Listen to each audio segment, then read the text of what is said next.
Hello friends, तो यहाँ पर हम सेकंड पेपर के कुछ क्वेश्चन आपके लिए लेकर आए हैं। जितने भी हो सके हम प्रोवाइड कर रहे हैं आपको। जैसे जैसे क्वेश्चन बनते जाएंगे और हम आपको प्रोवाइड करते जाएंगे। तो चलिए यहाँ पर बिना टाइम गवाए हम क्वेश्चन को देखते हैं। और देखिए, ऑप्शनल जो ऑब्जेक्टिव क्वेश्चन, इसके ऑप्शन बनाने में काफ़ी टाइम लगता है, इसलिए बहुत ज़्यादा क्वेश्चन नहीं बन पाते हैं। इसलिए वन लाइनर में ज़्यादा से ज़्यादा मैं प्रोवाइड करूँगा। और आपको ऑप्शनल में जो ऑप्शन होते हैं ना इसके, वो ऑलरेडी यहाँ पर मतलब अभी तक बताया भी है कैसे ऑप्शन बन सकते हैं और कैसे बनेंगे। ऑप्शन में ओरली बताता जाऊंगा कि ऐसे से बन सकते हैं। तो यहाँ पर पहला क्वेश्चन है, पाठ्य सहगामी क्रियाओं को अन्य किस नाम से पुकारा जाता है। पाठ्य सहगामी क्रियाओं को अन्य किस नाम से पुकारा जाता है। पाठ्येतर प्रवृत्तियाँ, कक्षेतर प्रवृत्तियाँ, पाठ्य सहगामी क्रियाएं, उपर्युक्त सभी। तो करेक्ट ऑप्शन यहाँ पर बनेगा उपर्युक्त सभी। नेक्स्ट क्वेश्चन है, पाठ्यक्रम के माध्यम से छात्रों के किस चीज़ का विकास नहीं होता। यहाँ पर फिल करना है, किस चीज़ का विकास नहीं होता, मतलब पाठ्यक्रम के माध्यम से। तो देखिए यहाँ पर शारीरिक विकास तो होता है, मानसिक विकास भी होता है, नैतिक विकास भी होता है, संवेगात्मक, है ना, भाषाई विकास, ये कुछ पाठ्यक्रम से होने वाले विकास हैं। तो इनको सारे आपको पॉइंट करके जो है पढ़ लेना है ना। तो यहाँ पर नहीं पूछा गया है, तो अगर नहीं के लिए फ़िलहाल हमने ऑप्शन नंबर डी रखा है, तो ये जो है करेक्ट होगा। लेकिन कुछ ऐसा और भी दिया जा सकता है जिसका जो है विकास पाठ्यक्रम के द्वारा ना होकर किसी और चीज़ से हो सकता है ना। तो बढ़ते हैं नेक्स्ट क्वेश्चन पर। क्यूररे किस भाषा का शब्द है। क्यूररे लैटिन, जापानी, अंग्रेजी या फिर जर्मन। तो यहाँ पर जो क्यूररे है वो लैटिन भाषा का शब्द है। जैसा कि आपको पता होगा, जो करिकुलम वर्ड है, करिकुलम, वो क्यूररे शब्द से निकला हुआ है। क्यूररे का अर्थ क्या होता है। दौड़ करना, पढ़ना, कार्य करना या इनमें से कोई नहीं। ऑप्शन नंबर ए वाला इसमें सही है, दौड़ करना। नेक्स्ट क्वेश्चन है, पाठ्यक्रम को मानव जीवन, मानव जाति के संपूर्ण ज्ञान तथा अनुभव का सार समझना चाहिए। उपर्युक्त परिभाषा किसने यहाँ पर दी है। पाठ्यक्रम को मानव जाति के संपूर्ण ज्ञान तथा अनुभव का सार समझना चाहिए।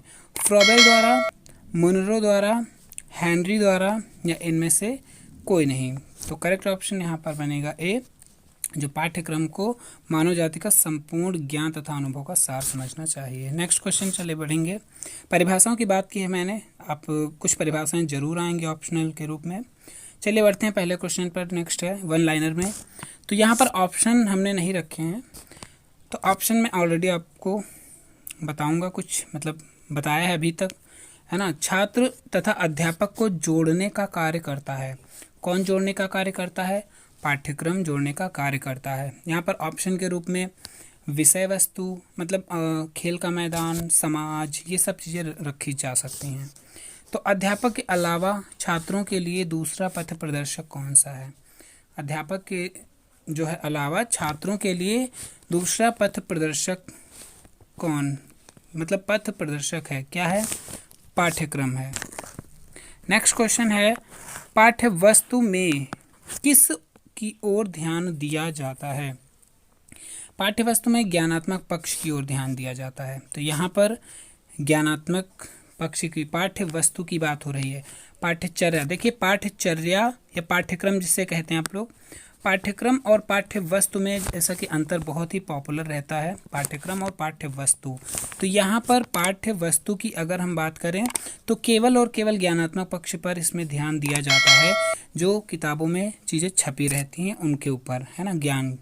लेकिन जो पाठ्यक्रम होता है उसमें उसका क्षेत्र ही बहुत व्यापक होता है, जिसमें बालक का सर्वांगीण विकास ध्यान दिया जाता है। जैसे जो प्रतियोगिताएं होती हैं, खेल कूद होते हैं, ये सब पुस्तकालय की चीज़ें, ये सब उसके करिकुलम में, पाठ्यक्रम में जुड़ जाती हैं।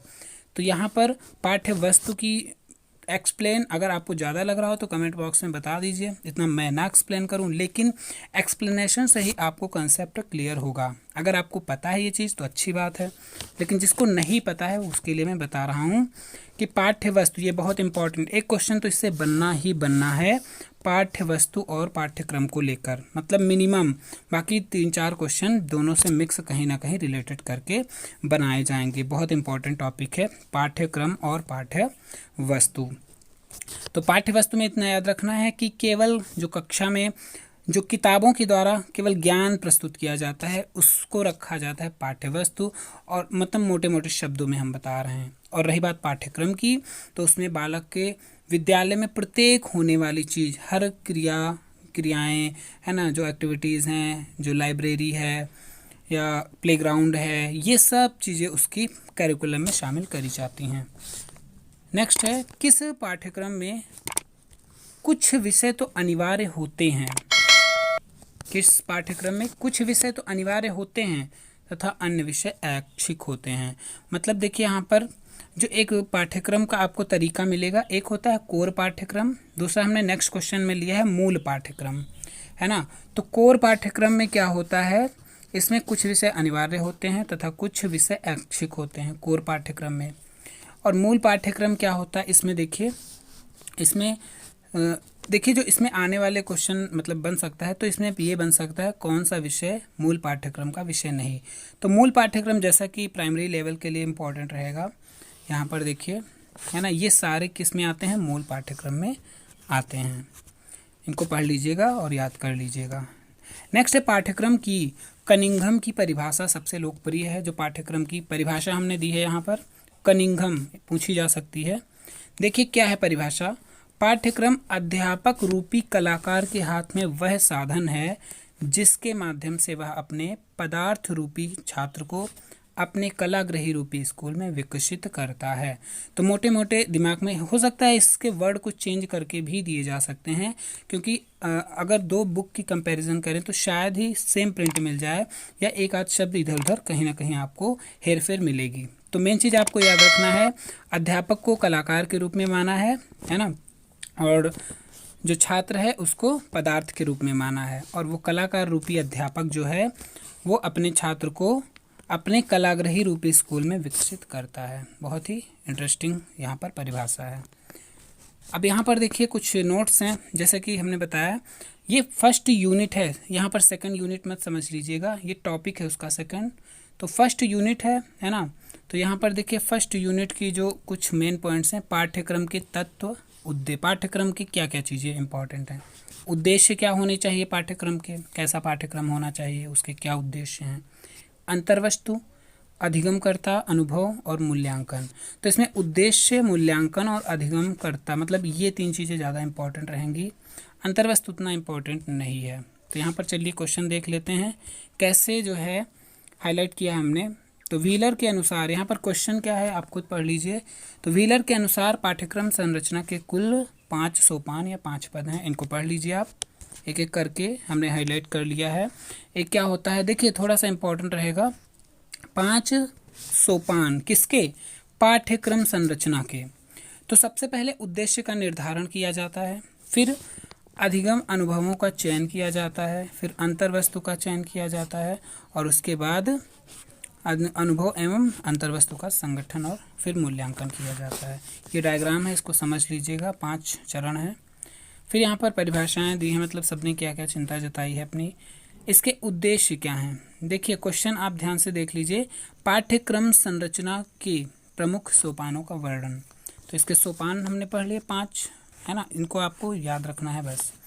और उनके निर्धारण की आवश्यकता, क्यों इनके निर्धारण की आवश्यकता पड़ती है, तो इनके उद्देश्यों के निर्धारण से देखिए, इनको एक नज़र देख लीजिएगा, पॉइंट्स ऑप्शन में कुछ भी कैसे भी पूछा जा सकता है।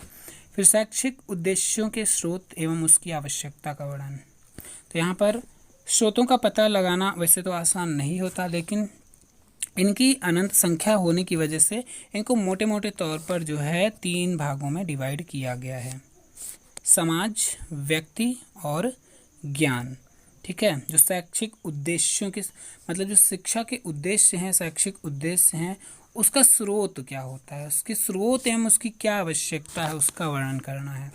तो एक समाज है, व्यक्ति और ज्ञान। ठीक है, तो इसमें नहीं के ऑप्शन में आ सकता है कोई अदर विकल्प। फिर नेक्स्ट क्वेश्चन है, अधिगम अनुभवों के चयन के मापदंडों का विस्तार से वर्णन करना है। तो इसमें विस्तार से कोई ज़रूरी नहीं है, यहाँ ऑप्शनल की बात हो रही है। व्हीलर द्वारा प्रस्तावित मानदंड, तो इसको एक नज़र देख लीजिएगा। यहाँ पर देखिए 7 बिंदु, अधिगम के सिद्धांतों के जो 7 बिंदु, ये इंपॉर्टेंट रहेगा, ठीक है। अधिगम अनुभवों के चयन में संबंध में व्हीलर ने मापदंड अधिक व्याप्त में वैज्ञानिक है, इनके 7 बिंदु हैं जो अधिगम के लिए। देखिए क्या क्या है 7 बिंदु, देख लीजिए।